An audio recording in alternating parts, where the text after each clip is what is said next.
Agora nessa segunda parte do vídeo, eu vou colocar para vocês o roteiro de viagens da vida do Apolônio de Tiana, porque é muito interessante. Eu montei um mapa e eu fui lendo e colocando cidade por cidade que ele passou. E vamos mostrando isso ao longo das viagens dele, até onde ele vai chegar. E com isso trazer algumas curiosidades para que vocês conheçam um pouco sobre essa figura interessantíssima desse grande iniciado que viveu no século I. Para esse vídeo não ficar muito longo e cansativo, eu vou fazer uma parte na semana que vem em que vocês já tendo a visão das viagens de Apolônio e uma noção de o quanto ele era um conhecedor do mundo, aí eu vou trazer para vocês elementos do que ele disse, do que ele fez, que milagres foram atribuídos a ele, exorcismos, a posição dele em relação aos reis, aos imperadores, o que ele pensava sobre os rituais, os sacrifícios, como era a vida dele e o estilo de vida dele, sem a gente focar nas viagens, mas trazer elementos a partir dessa base que a gente vai ter hoje aqui, falando das viagens de Apolônio de Tiana. Então, acompanhem o mapa comigo e eu espero que seja uma viagem interessante para vocês também. Como eu vou entrar na parte mais mágica da vida dele no vídeo da semana que vem, aqui eu não vou entrar em muitos detalhes sobre o nascimento dele, a morte dele, coisas muito interessantes que a gente vai poder tocar. Então, vou fazer de forma um pouco mais resumida. Mas, né, vamos dizer que ele nasceu nos primeiros anos do século I da Era Comum, ou DC. Atribui-se a ele mais ou menos entre o ano 4 e o 14, o nascimento dele. Então, ele nasce nos primeiros anos da Era Comum, na Capadócia, na cidade de Tiana. Seus pais eram ricos e ele era um menino muito prodigioso, muito inteligente, e aos 14 anos ele é enviado para a cidade de Tarso, isso, a mesma do Paulo. Paulo nasceu no ano 6, para estudar. Só que em Tarso ele aprendeu retórica e lógica, e nisso não era suficiente para ele. Então, esse estilo das escolas tinha um pouco afinidade com o espírito sério da alma de Apolônio de Tiana. Então, logo, ele vai para outra cidade. Às vezes colocam essa cidade como Eg. No livro do Gabriele Cornelli, eu encontrei a mesma ideia, mas a cidade que ele menciona é Aeolis, que também fica no mar Egeu. Então, Eg, Egeu, talvez seja aí uma troca de nomes. Bom, na cidade de Aeolis, ele se torna íntimo do sacerdote do templo de Esculápio ou Asclépio. Para quem não sabe, Asclépio era o deus da medicina, deus da cura.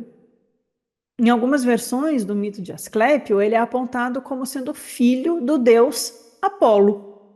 Apolônio, Apolo, não estou falando que Apolônio é o deus Apolo, mas vejamos a relação aí que os nomes nos trazem. Então, o Apolônio, com 15 anos, sai de Tarso, vai para essa cidade e ele vai estudar no templo de Asclépio ou Esculápio. O culto, né, de Asclépios, ele era muito popular na era clássica da Grécia. Tinha muitos santuários e templos em Alexandria, em outras cidades da Grécia, tinham muitos templos para Asclépios. E ele é relacionado, então, a um deus de cura, deus da medicina. Me lembrei dos terapeutas do Egito, ou dos assai, essênios, os curadores, né? É o mesmo espírito, né? Não é a mesma coisa, é o mesmo espírito. E o Asclepio é representado como um homem barbudo, segurando um cajado com uma serpente entrelaçada. Essa serpente tem relação com Apolo, o deus Apolo, né? Porque é dito que Apolo é irmão de Ártemis, e ele é filho de Zeus com Leto, se não me engano, e o Apolo é um deus solar. Ele é relacionado aos iniciados dos mistérios órficos, como Apolo e Dionísio tem aí uma correlação para os mistérios órficos. Ele é um arqueiro infalível, ele é um deus da luz, e ele que vence a serpente, a Piton gigantesca, que depois vai ser a serpente que vai inspirar as pitonisas, ou as pítias, né, que são as sacerdotisas dos templos de Apolo. Essa imagem de vencer essa serpente primordial, né, e vencer aí o caos irracional, a natureza animal que rasteja nas profundezas, né, e aí Apolo como um deus solar, e ele tem a reunião de todas as virtudes e de toda a beleza, é um deus assim muito cultuado, e Asclépio seria seu filho em algumas versões e seria um grande curador. Então é nesse contexto que Apolônio de Tiana vai estudar nesse templo. Ele se torna então aluno direto, íntimo de um dos sacerdotes do templo, onde havia essas práticas de cura ainda sendo realizadas. E, ao mesmo tempo, o Apolônio vai desfrutar da instrução de discípulos, de instrutores de escolas de filosofia platônica, estoica, peripatética, epicurista. E mesmo tendo estudado todos esses sistemas de pensamento, foi com as lições da escola pitagórica que o Apolônio sentiu mais afinidade, né? É dito que ele absorveu com uma extraordinária profundeza de compreensão os elementos de tudo que ele ensinava. E o seu professor é dito que não era um praticante da filosofia, ele só repetia as doutrinas filosóficas, mas o Apolônio levou aquilo muito a sério. Para o espírito de Apolônio, não era suficiente só aprender sobre algo. É dito que Apolônio tinha uma memória extraordinária, o que quer que isso signifique, né? E essa memória de Apolônio infundiu vida nas lições secas, né, meramente cerebrais, do seu instrutor. E assim, na jovem idade de 16 anos, o Apolônio decidiu dedicar-se inteiramente a um modo de vida pitagórico. E ele se tornou vegetariano e passou a vestir-se apenas de linho, andar descalços e deixar os cabelos crescerem longos. Parece alguém, né? E mesmo percebendo que o seu professor não praticava o que ensinava, ele não deixou de tratá-lo com respeito. Então, Apolônio ele passa a recusar qualquer coisa que tivesse tido vida animal, considerando que isso densifica a mente, torna a alma impura. Ele considerava como a única forma de alimentação válida tudo que era produzido pela terra, né, as frutas e os vegetais. Ele também se abstinha totalmente de vinho, pois ele acreditava que o consumo do vinho tornava a substância mental turva na alma e destruía a compostura moral da mente, e continuou vivendo no templo de Asclépio, fazendo o seu ofício, né? Foi muito rápido que o Apolônio se tornou famoso pelo seu ascetismo e pela sua vida reta.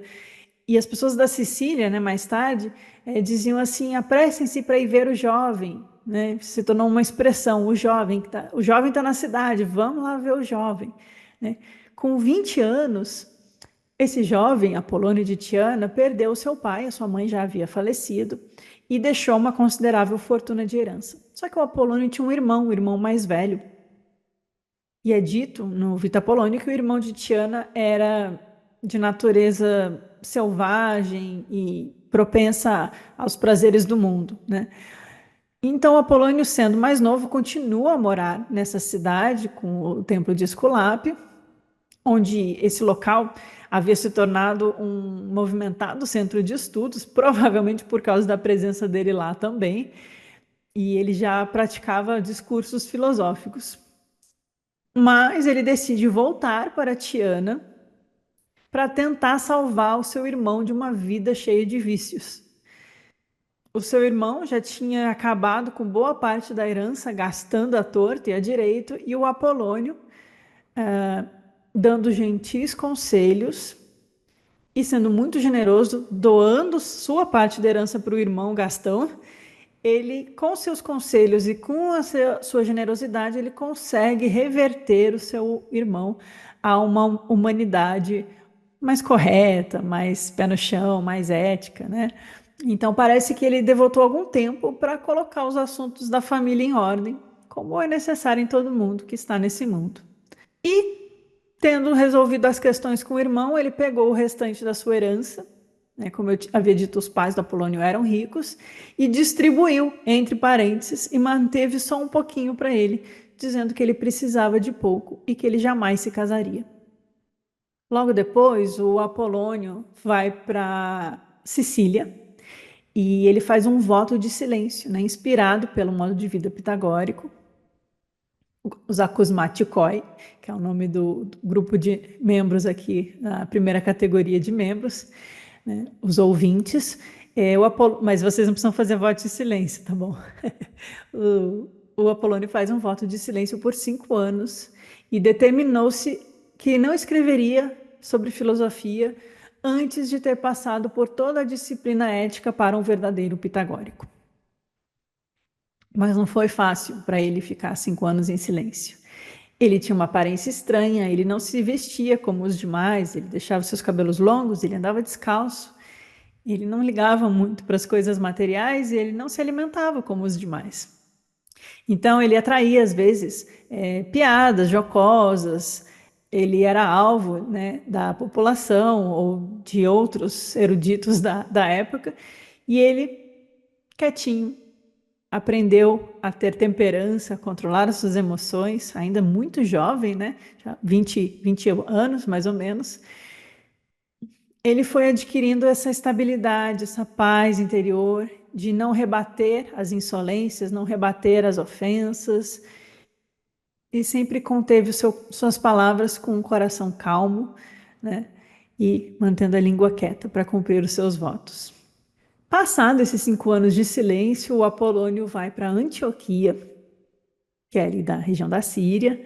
Também Antioquia, no século I, já a gente tinha aí comunidades gnósticas, provavelmente, né? Não só gnósticas, mas também tinha isso lá.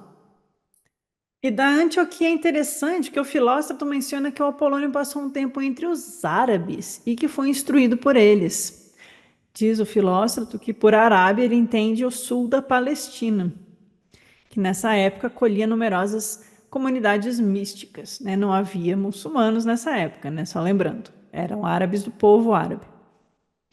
Os locais que ele visitou eram fora das rotas, onde reinava um espírito de solitude e não as populosas e agitadas cidades. Então ele evitava cidades, né? A gente lembra de Jesus que ele evitava Jerusalém e era um itinerante nas regiões ali de em volta, né, das cidades menores. Então me lembrei também, mas não vamos comparar. E o Apolônio dizia, né, que os temas de conversação que ele queria ter com as pessoas requeria a presença de homens e mulheres, né, e não povo, né? Ele não queria multidões, né? Ele queria encontrar pessoas com quem ele pudesse estabelecer diálogos. Um pouquinho sobre a prática dele, né? Dito que ao nascer do sol ele praticava exercícios religiosos sozinho, então a gente não sabe qual era a prática dele, mas tinha relação com o nascer do sol. É, e ele só transmitia essa prática para quem passasse a disciplina dos 4 ou 5 anos de silêncio, segundo o Filóstrato. E depois ele fazia palestras para os sacerdotes do templo, encontrava os líderes das comunidades, enfim, e ensinar. O Apolônio tentava trazer os cultos públicos de volta à pureza de suas tradições antigas, né? Esse é um objetivo dele, essa questão da reforma dos cultos públicos. Sugerir melhoramentos nas práticas dos grupos privados. Ele era um grande instrutor e parece que ele era bem aceito em tudo que é lugar que ele passava. A parte mais importante do seu trabalho era com quem estava então seguindo uma vida interna, uma vida espiritual, que já olhavam então Apolônio como um instrutor do caminho oculto. Então, de manhã, ele dedicava a sua vida à ciência divina e às práticas, e de tarde à instrução na ética, na filosofia, na vida prática, mas em termos de instrução. Depois do trabalho, é dito que o Apolônio se banhava em água fria, como faziam os místicos e os terapeutas, né? Os essênios, os terapeutas também tinham essas práticas dos banhos. E os estoicos também. E aí o filósofo está narrando e ele fala assim, então, depois de tudo isso, né, ele dá um pulo, o Apolônio se determinou a visitar os brahmanes ou charmanas, né, os monges budistas lá do Oriente, os brahmanes e os monges budistas. O que induziu Apolônio a querer fazer essa viagem para o extremo Oriente, né, não é esclarecido pelo Filóstrato. Ele diz que Apolônio imaginou ser uma coisa boa, um jovem viajar. E alguns afirmam que ele só viajou lá por 40, 50 anos, mas o filósofo está botando ele para viajar com uns 25, né? Fica aí a gente sem saber mais ou menos. Mas é evidente que o Apolônio viajou então para o Oriente. E ele não era assim um turista, né? Ele não estava viajando por amor à viagem. As viagens do Apolônio tinham propósitos específicos, né? Esse encontro com pessoas. E o filósofo fala que os guias dele tentaram dissuadi-lo desse projeto e se recusaram a acompanhá-lo. Os discípulos não acharam uma boa ideia, e aí o Apolônio diz que o seu orientador interno, ou seu daimon, que seria o seu guia, já que eles são fracos de coração, disse Apolônio para os discípulos. E aí o filósofo cita, né? Eu mesmo devo ir onde quer que a sabedoria e o meu eu interior me levem. Os deuses são meus conselheiros e não posso fiar-me senão em suas direções. Então ele seguia a intuição dele, seguia o daimon dele, seguia os deuses. E assim, é nesse momento que o Apolônio parte da Antioquia e viaja para Nínive. Em Nínive é onde o Damis morava e se torna então seu fiel discípulo e companheiro de viagem. O Damis era um entusiasta que amava o Apolônio com um afeto assim enorme, e ele via em seu mestre um ser quase divino, possuidor de poderes maravilhosos que continuamente o assombravam. Então, o Damis ele fica sempre assim maravilhado com coisas que o Apolônio faz, diz o Filóstrato. Segundo o Midi, em seu livro, o Apolônio foi um dos maiores viajantes conhecidos da antiguidade. Então, de Nínive, o Apolônio passa pela Babilônia, onde ele fica quase 2 anos. Então, o que ele fez com os magos caldeus da Babilônia, nós não sabemos. Ele visita as cidades vizinhas de Ecbátana e, da Babilônia, vai até a fronteira da Índia. E aí nenhum nome é mencionado na história. Na Índia Antiga, que hoje é o Paquistão, essa região que eu vou mencionar, ele provavelmente passou pelo passo de Kaivar, e dali ele já pôde vislumbrar as montanhas do Himalaia. Passando por esse passo de Kaibar, chegando aos portões do Himalaia, ele segue para Taxila, onde ele encontra o rio Indus, e subindo o rio Indus, ele vai até a região da Caxemira. De lá ele vai para o Vale do Ganges, e nesse tempo ele visita um tal Mosteiro dos Sábios, onde ele passa 4 meses. Uma região bem interessante, né?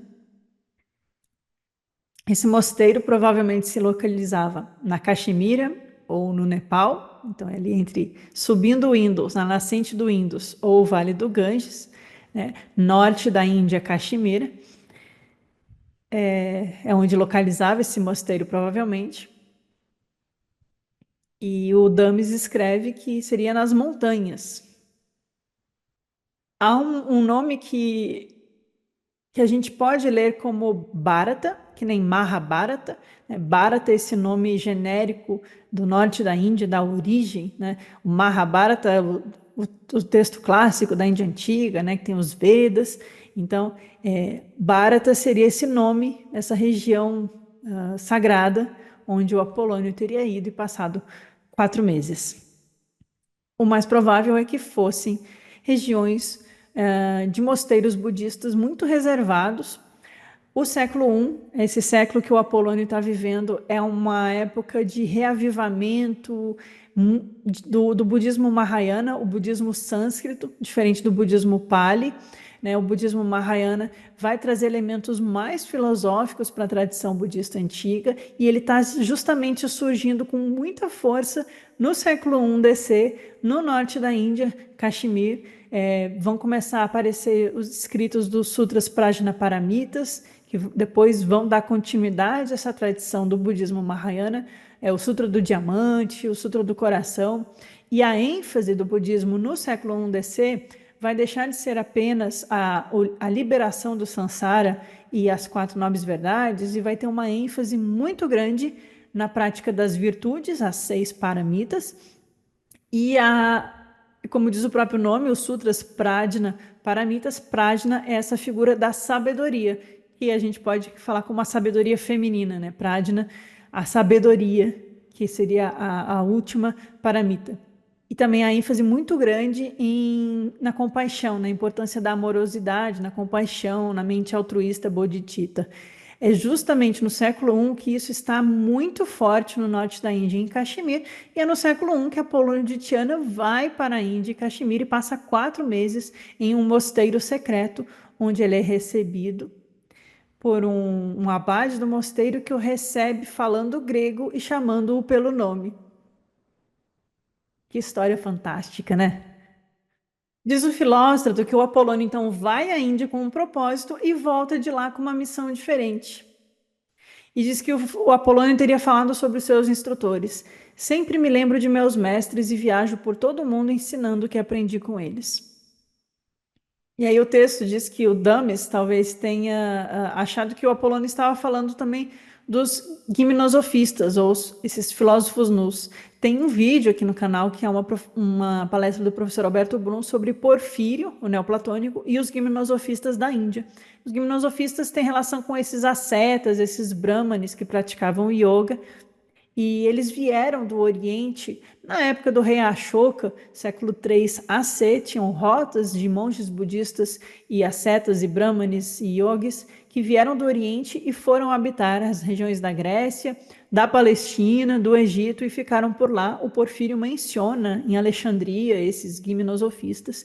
Então o Damis tinha alguma familiaridade com isso e ele acaba identificando esses santos do Oriente com os gimnosofistas, né? Não quer dizer que eles fossem necessariamente yogis ou brahmanes, porque o Damis também usa palavras que nos lembra mosteiros de monges budistas, né? Então a gente tem que só tomar cuidado para não achar que tudo é uma coisa só. Havia também uma riqueza espiritual, religiosa, cultural no Oriente, de várias escolas de filosofia antiga, né? Vocês podem ver no livro Os Rishis da Índia Antiga, do professor Alberto Brum, que está na editora Garbalux. Ele passa por todas as darshanas e escolas da Índia Antiga, e isso vai chegar no budismo também, né? Seguindo a nossa viagem, o Filóstrato, ele embeleza, então, o relato da viagem, que o Apolônio então teria pegado o rio Indus e descido até a foz do Eufrates. Então a gente imagina que ele saiu ali pelo Indus, desembocando no mar, e seguiu por barcos que contornam a costa, né? Isso era bem factível, é bem possível de fazer, provavelmente era uma rota muito comum, indo pela costa até a entrada do Eufrates, voltando então para a Babilônia. Da Babilônia ele volta para Nínive, junto com o Dames, e então ele segue para Antioquia, para Seleucia, para a ilha de Chipre e para as regiões da Jônia, que eram bem conhecidas dele. Só que ele volta, né, depois de anos de viagem, tendo passado meses morando nesse mosteiro, trazendo talvez uma visão diferente e querendo restaurar as religiões com novas ideias. O Apolônio fica um tempo na Jônia, ali na Ásia Menor, passa um tempo em Éfeso, em Esmirna, em Pérgamo, vai para Troia, ele visita o túmulo de Aquiles, né, que eu mencionei, ele cruza para a ilha de Lesbos, ele então segue para Atenas. E ele passa alguns anos na Grécia, a gente não sabe quantos anos, mas ele passa anos na Grécia, nessa volta do Oriente, e visita templos, de todas as regiões da Grécia, ele visita vários templos, e em cada visita ele vai, diz o Filóstrato, reformar os ritos, questionar as práticas e instruir os sacerdotes. Mais para frente a gente encontra o Apolônio em Creta e depois em Roma no tempo de Nero. Só que o Nero, no ano 66 DC, ele emite um decreto proibindo qualquer filósofo de permanecer em Roma. É claro que os filósofos, os bons filósofos, vão questionar, inclusive as práticas políticas de sua época, se preocupar com o bem-estar da população, etc. Então, os filósofos às vezes vão questionar a justiça das coisas, a veracidade dos fatos, e isso vai gerar um incômodo para Nero, que não era uma pessoa equilibrada, né? E aí ele emite um decreto proibindo os filósofos em Roma, e o Apolônio é obrigado a sair de Roma e se mudou, sabe para onde, gente? Depois de ter ido da Índia, Babilônia Grécia e Roma, o Apolônio resolveu que ele ia dar um pulinho na Espanha. E aí ele visitou as colunas de Hermes, né, o Estreito de Gibraltar, e foi morar na atual Cádiz, na cidade ali no sul da Espanha. O que ele encontrou em Cádiz, gente? O que ele encontrou lá na Espanha? Bom, é dito que ele passou um período de tempo na Espanha, e há quem diga que ele até tenha ido às Ilhas Britânicas, onde havia alguns resquícios dos primeiros viajantes gnósticos cristãos. Mas então o Apolônio, pelo relato do Filóstrato, ele teria cruzado para a África, né? E de novo por mar, voltou para Sicília, né? Foi voltando, onde ele continua visitando templos e fazendo reformas religiosas e mistéricas, né? E aí ele volta à Grécia, cerca de 4 anos depois de tudo isso, depois de que ele saiu da Grécia a primeira vez. E de acordo com alguns, ele estaria por volta de uns 60 anos de idade. Na Grécia, no porto de Pireus, ele embarca para Quios, depois para a ilha de Rhodes, ele visita o Colossus, e aí de Rhodes ele desce e segue de novo para Alexandria, que fazia um tempo que ele não ia para Alexandria. Em Alexandria ele passa algum tempo, lá ele encontra o futuro imperador Vespasiano, e o Vespasiano gosta do Apolônio. Assim, o Apolônio fala umas verdades para ele, mas também elogia, como se pode elogiar um imperador, né?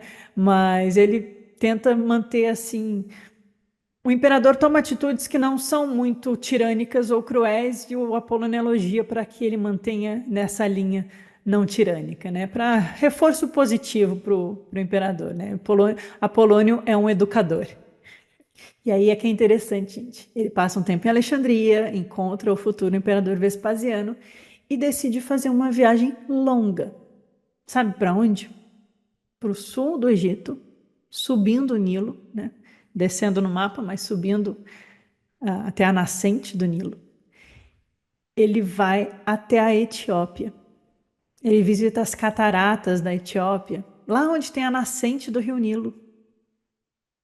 Provavelmente ele passou ali por Luxor, Karnak no caminho, passou por Nag Hammadi no caminho. É século I DC e já haviam comunidades gnósticas setianas no Egito. Mas ele segue até a Etiópia. É importante mencionar que o Códice de Brúcio, esse viajante, pesquisador, que comprou esse códice em copta, antigo e gnóstico, né? Ele encontrou isso, ele diz que foi perto da nascente do Nilo, na Etiópia. O Códice de Bruce, que contém os 2 livros de Ioô e o Apocalipse sem título, que está traduzido e disponível no mais recente livro da editora Garbalux, A Gnoses da Luz, do Codex Brucianus, está no link aqui abaixo para quem se interessar em conhecer esse documento gnóstico fantástico, né? O Códice de Bruce, o Bruce por causa do nome de quem comprou, mas é um códice gnóstico, ele foi redigido por volta do fim do século I, início do século II DC. Talvez a gente possa colocar aí as datas. E foi encontrado perto da nascente do Nilo, lá na Etiópia. Final do século I DC, onde é que estava Apolônio de Tiana? Lá por volta do ano 70 DC. Estava no Egito, subindo o Nilo, indo para a Etiópia. Será que tinha alguma coisa lá? Bom, na vida de Apolônio do Filósofo, é dito que ele foi encontrar comunidades de gimnosofistas lá da Etiópia, remanescentes dos antigos brahmanes e budistas que vieram com o imperador Ashoka séculos atrás, 100, 200, 300 anos atrás, e se estabeleceram no Egito, né? E ainda tinham resquícios, né, dessas comunidades orientais no Egito e na Etiópia. Ele vai ter algumas conversas e alguns feitos, né, nesse local que eu vou contar no próximo vídeo. Depois de muito tempo, o Apolônio volta para Alexandria, desce o Nilo, né? Antes ele subiu o Nilo, agora ele desce o Nilo, e aí ele é convocado pelo imperador Tito, que havia sido recém-coroado. E o Tito está em Tarso, então Apolônio volta para Tarso. Aí a gente já está no ano 79 DC. Então, provavelmente, o Apolônio passou muitos anos ali rondando pelo Egito, Alexandria, Etiópia, Não sabemos o que ele fez. E estamos chegando no final do século I, é ano 81, e o imperador agora é o Domiciano. E assim como o Apolônio ele se opõe às loucuras do Nero, ele vai criticar os atos do Domiciano, que eram tirano, antifilósofos também, né? Só que como o Apolônio não tinha medo e ele não se deixava dominar por ninguém, ele se tornou um objeto de suspeita para o imperador. O Apolônio, em vez de ficar longe de Roma, ele se determina a enfrentar face a face o imperador tirano. Então ele cruza o Egito e vai para a Grécia e toma um barco em Corinto e chega em Roma. Em Roma, o Apolônio foi preso a mando do imperador Domiciano. E ele teve que elaborar a sua própria defesa. E o Damis fica morrendo de medo dele ser morto. Mas o Apolônio foge milagrosamente, ou é liberado, mas o fato é que ele não fica preso. Então ele volta para a Grécia, volta para a Ásia Menor, e lá na Jônia ele está em Éfeso, dando um discurso, quando o imperador Domiciano é morto. E acontece uma coisa bem interessante também, que eu vou contar no próximo vídeo para vocês. Bom, o imperador Domiciano foi morto no ano 96 e o Apolônio estava vivo quando ele morreu. Passaram-se muitos anos, é dito que o Apolônio viveu cerca de 80, 90 anos ou mais, e o fim da vida dele é um mistério, ele some, ele desaparece, e é escrito que ele se elevou aos céus.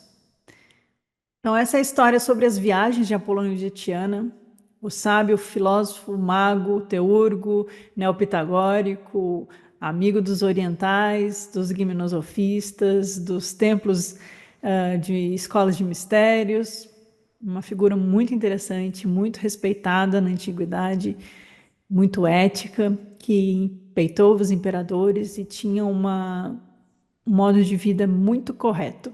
Ele certamente é uma inspiração para a gente. Nesse vídeo eu queria contar para vocês esse mapa de viagens de Apolônio, para a gente entender o contexto da vida, de quase 100 anos de vida desse grande filósofo, desse grande iniciado.